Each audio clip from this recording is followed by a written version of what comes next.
Базарда мана ушул немени камзирди 1200 деп турат. Бизде 850-ден чыгат. Себеби дегенде биз расходко эсептейбиз, анан акыбызды коебуз, чыга берет. Бизде баягыдай колдон колго өткөн доля жок. Мындачы. Ыкбал Усманова Баткен районундагы Жаңы Жер айылынын тургуну. Ал айылга чакан тигүүчүлүк цех ачканына 2 жыл болгон. Бул цехте түрдүү кийимдерден тартып кездемелерге чейин даярдалат. Жаштайынан тигүүчүлүктү жакшы өздөштүргөн Ыкбал эже үчүн тигүүчүлүк учурда негизги киреше булагы болуп калган. 2010-жылы электрический чоң машина алдык, Бишкекке барып. Андан кийин былтыр 2018-жылы сенсорный чоң машина алдык. 2017-жылы мындай чоң 45 миңдик машина алдык. Улам биринен кийин бирине сүйрөй берет экен, бул машинка жеңилден өржачы. Азыр дагы 1-2 машина аздык кылып турат. 2 машина алып келсек, эми дагы фабричный кылып чыгарганга аракет кылып атабыз.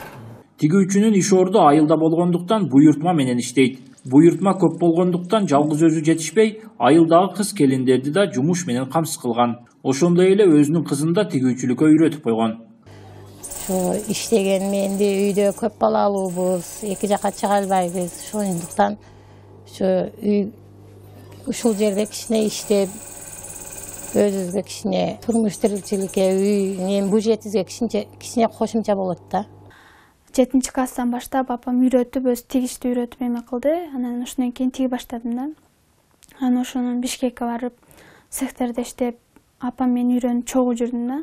Кийин аны уже жакшы эле билип калдым да, тигип үйрөнүп калдым да. Бардык кийимдерди апам пичи берсе, тиге берем. Ыкбал Усманова тигүүчүлүктөн сырткары айыл чарба тармагына да кызыгып, короосундагы чакан эгин аянтына кулпунай өстүргөн. Эми кулпунайдан кышында да түшүм алуу максатында короосуна чакан күнөскана курууну баштаган. Биздин айылга сатып келген ушу теплицаны.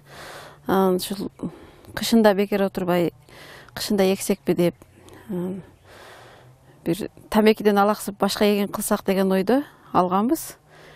Эми да интернеттен караштырып атабыз, дагы башка ойлорубуз бар, пландар бар. Ойлонуштуруп дагы кышында дагы эгебиз деген ойдобуз. Элеттеги чебер айым Ыкбал Усманова көр тириликтин айынан сыртта миграцияда да жүргөн. Тигүүчүлүк өнөрүнүн жардамы менен үй бүлөлүк бюджетин толтуруп, жакырчылыктан чыкты. Келечекте айылдагы чакан тигүүчүлүк цехин чоңойтууну пландоодо.